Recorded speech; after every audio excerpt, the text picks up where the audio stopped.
বৃষ্টি তখনও হয়ে চলেছে সমান তালে। রাস্তায় গাড়িও চলছে এখনো, তবে সংখ্যায় কম।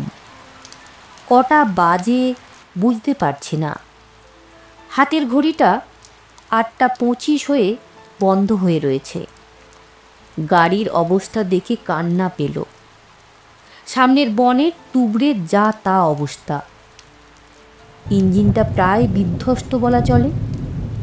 এ গাড়ি যে চলবে না সেটা বোঝা এমন কিছু শক্ত নয়।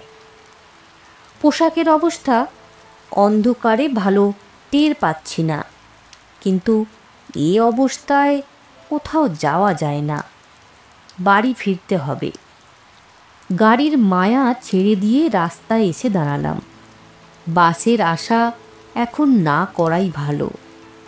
রাত যতই হোক, পথচারী প্রায় নেই। ট্যাক্সিও দেখা যাচ্ছে কদাচিৎ, এবং কোনোটাই খালি নয়। সুতরাং হাঁটা ছাড়া পথ নেই।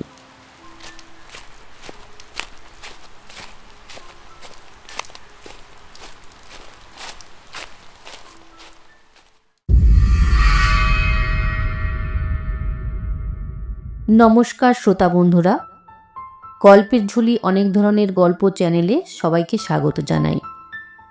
আজকে হীরেন চট্টোপাধ্যায়ের লেখা চোখের বাহিরে গল্পটা পড়ে শোনাচ্ছি।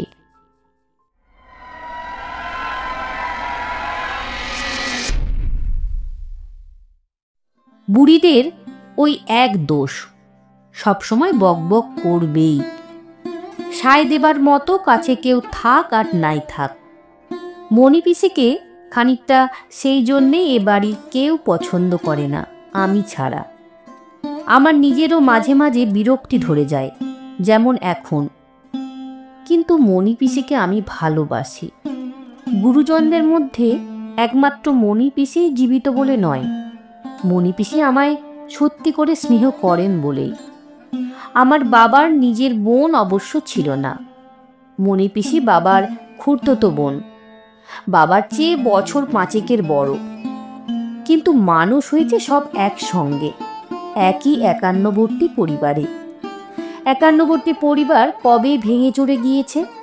সুতরাং আমার সম্পর্কিত পিসি সংসারের অন্ন ধ্বংস করবেন, সুরমা স্বাভাবিকভাবেই সেটা পছন্দ করেনি।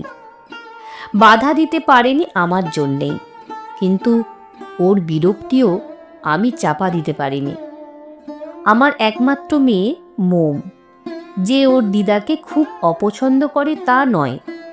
অফিস থেকে ফিরে অনেক দিনই আমি দেখতে পেয়েছি মোম পিসির কোলের কাজ ঘেঁষে বসে গল্প শুনছে। কিন্তু ওর পছন্দসই কাজ না হলেই দিদার ওপর ও চোটপাট করে, এবং বলা বাহুল্য মায়ের কাছ থেকে সে ব্যাপারে কোনো বাধা পায় না। মণি পিসিকে বলতে গেলে আমি আড়াল করে রেখেছি। বাবা নেই, মা নেই। ওদের স্মৃতি জাগিয়ে রাখার মতো একটিমাত্র আপনজন এই পৃথিবীতে আমার আছে মণি পিসি। সব ভালো মণি পিসি, কেবল এই সন্ধ্যের সময়টুকু ছাড়া। এক বাটি মুড়ি নিয়ে এই সময় বসবেন মণি পিসি প্রায় অন্ধকার বারান্দার এক কোণে। ওপরে 3টে আর নিচে 4টে সাকুল্যে এই 7টা দাঁত নিয়ে অবিশ্রান্ত চেষ্টা করে যাবেন মুড়িগুলোকে কায়দা করবার। আসলে মুড়ি খাওয়াটাও যেন পিসির আসল উদ্দেশ্য নয়। এই সময়টা কেমন ঝিমুনি ধরে পিসির। এই দৃশ্যটা ছুটির দিনে আমি অনেকবার দেখেছি। মুড়ির বাটি নিচে নামানো, চোয়াল নড়ছে মণি পিসির, শরীর এলানো, চোখ বোজা নয়, সামনে চেয়ে আছেন। কিন্তু চোখের দিকে তাকালে মনে হবে কুয়াশার মধ্যে দিয়ে আকাশের তারা দেখছে। আর ওই বিড়বিড় করে চলেছেন এক টানা যত সব অর্থহীন কথাবার্তা। বেশিরভাগ কথাই আপন মনে এবং এই রকম। কে রে, বুড়ো নাকি? কেমন আছিস বাবা? কেন যে কষ্ট করে আসিস? আমি তো ভালোই আছি। খোকা আমায় খুব ভালোবাসে। অথবা এই রকম, না না, ভয় নেই বিভা, তোমার সংসার আমি মাথায় করে রেখেছি। বৌমার কথা বলছো? না, ওই মুখেই যা বলে, মনে মনে আমাকে বেশ ভক্তি করে ও। বুড়ো আমার বাবার নাম, পিসি ওই নামেই বাবাকে ডাকতেন। বিভা আমার মার নাম। বাবা মারা গেছেন আমি যে বছর কলেজে ভর্তি হই সেই বছর, আর মা মারা যান বছর 5 আগে। মণি পিসি ভুল বকছেন, মনে কথা শক্ত, কারণ এসব তিনি জ্বর জারি হলে বলেন না, সুস্থ অবস্থাতেই বলেন। দ্বিতীয়ত, ঘুমের ঘোরে বা ঘুমিয়ে স্বপ্ন টপ্ন দেখে, এসব বলতে আমি পিসিকে কখনো শুনিনি। এসব শুরু করলে সুরমার বিরক্তি অত্যন্ত বেড়ে যায়। সৌজন্যের আবরণ না রেখে ওকে শুনিয়ে ও প্রায়ই বলে, বুড়ো হলে মানুষের ভীমরতি হয়। মোম প্রথম প্রথম মজা পেত, বলতো, ও দিদু, তুমি যাত্রার পাঠ বলছো নাকি? পরে অবশ্য জ্বালাতন করে পিসির ভুল বকা বন্ধ করার আগ্রহই ওর বেশি দেখতে পাই। আমি নিজেও পিসিকে বারণ করেছি, বলেছি, সন্ধেবেলা ওরকম আবোল তাবোল বলে তুমি কি আনন্দ পাও বলো দেখি। মণি পিসি একগাল হেসে বলছেন, ও মা, আবোল তাবোল কি রে, ওরা এলে আমি চুপ করে থাকবো? ওরা মানে বাবা মা তোমার কাছে আসে বলতে চাও? না এলে কেউ ওদের সঙ্গে কথা বলে? আচ্ছা, আর কে কে আসে? আসে, কখনো সখনো তোর জ্যাঠাকেও দেখতে পাই, কচ্ছিত কখনো পিসে মশাইও আসে। আসে তো আমরা দেখতে পাই না কেন? সে তো আমি জানি না বাবা। দেখো পিসিমা, আমি পিসিকে প্রথম দিক বেশ কয়েকবার এ কথা বলেছি, এসব তোমার মনের ভুল। এরকম করে আপন মনে কথা বললে লোকে তোমায় পাগল বলবে। তোর মেয়ে তাই মনে করে বটে, সবাই তাই মনে করবে। এসব পাগলামি তুমি আর করো না। ওই বলাই সার, শেষ পর্যন্ত হাল ছেড়ে দিয়েছি আমি। বুড়িদের একটু বেশি বকার দোষ থাকে। মণি পিসি আপন মনে এরকম বাজে বকে, এই ভেবেই ব্যাপারটাকে উড়িয়ে দিয়েছি। কিন্তু সবসময় তো আর মানুষের মন মেজাজ ভালো থাকে না, যেমন এখন।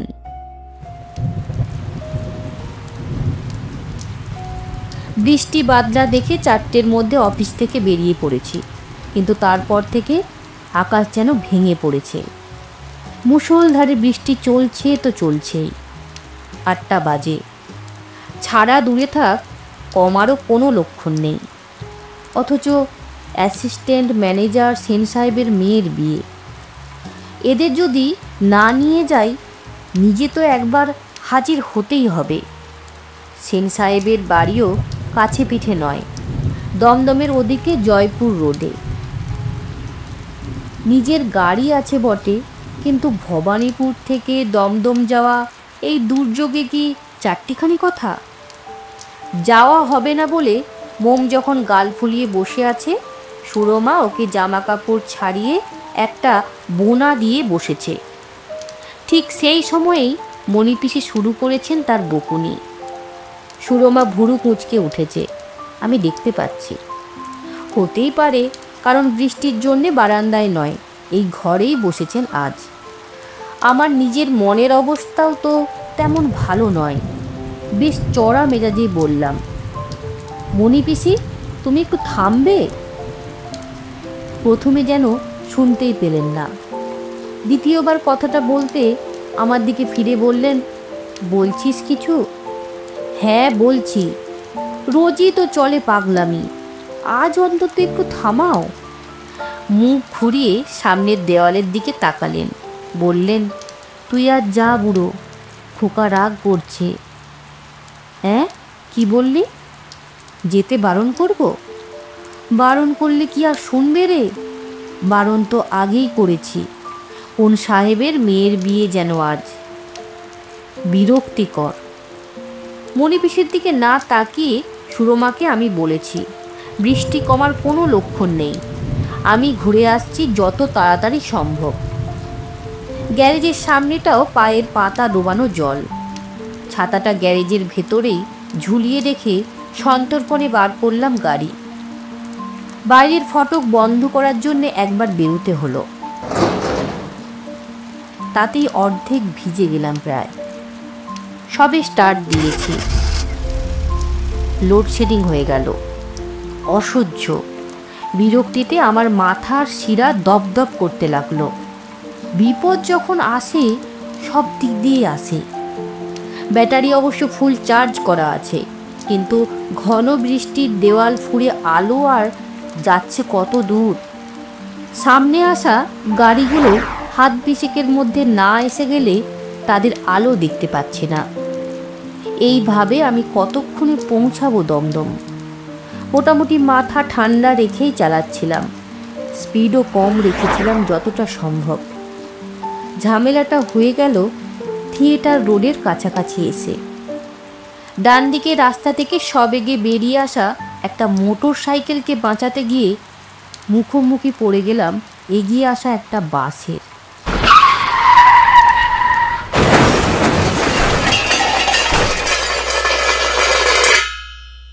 কি যে হয়ে গেল মুহূর্তের মধ্যে কিছুই বুঝতে পারলাম না। দুটো হেডলাইটের তীব্র চোখ ঝলসানো আলো, সজোরে ব্রেক চাপার বীভৎস শব্দ, মাথায় একটা তীব্র যন্ত্রণা, তারপরে সব কিছু অন্ধকার। আস্তে আস্তে জ্ঞান যখন ফিরে এলো, কোথায় আছি বুঝতেই আমার খানিকটা সময় কেটে গেল। বুঝতে পারলাম গাড়িতেই আছি, কিন্তু গাড়িটা এখন সোজা নেই, বেশ খানিকটা কাত হয়ে রয়েছে। রাস্তার উপরও ঠিক নেই, একটা ধারে টাল খেয়ে পড়েছে। বেরুলাম কোনো রকম করে। মাথার যন্ত্রণাটা এখন টের পাচ্ছি না। এত বড় দুর্ঘটনার পর হাতে পায়ে ব্যথা বেদনাও তেমন কিছু নেই। এখন হয়তো বুঝতে পারছি না, পরে হয়তো জানান দেবে। বৃষ্টি তখনও হয়ে চলেছে সমান তালে। রাস্তায় গাড়িও চলছে এখনো, তবে সংখ্যায় কম। কটা বাজে বুঝতে পারছে না। হাতের ঘড়িটা 8:25 হয়ে বন্ধ হয়ে রয়েছে। গাড়ির অবস্থা দেখে কান্না পেল। সামনের বনের টুবড়ে যাতা অবস্থা, ইঞ্জিনটা প্রায় বিধ্বস্ত বলা চলে। এ গাড়ি যে চলবে না সেটা বোঝা এমন কিছু শক্ত নয়।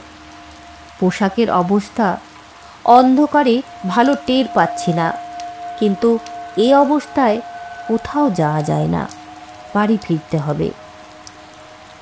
গাড়ির মায়া ছেড়ে দিয়ে রাস্তায় এসে দাঁড়ালাম। বাসের আশা এখন না করাই ভালো। রাত যতই হোক পথচারী প্রায় নেই। ট্যাক্সিও দেখা যাচ্ছে কদাচিৎ, এবং কোনোটাই খালি নয়। সুতরাং হাঁটা ছাড়া পথ নেই।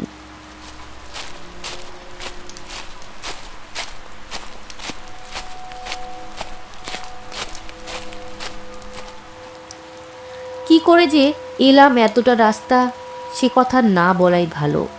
গেট খুললাম নিজের হাতে। গ্যারেজের দরজা তখনও হাঁ হয়ে আছে। বারান্দায় উঠে নিশ্চিন্ত হলাম। রাত বেশি হয়নি।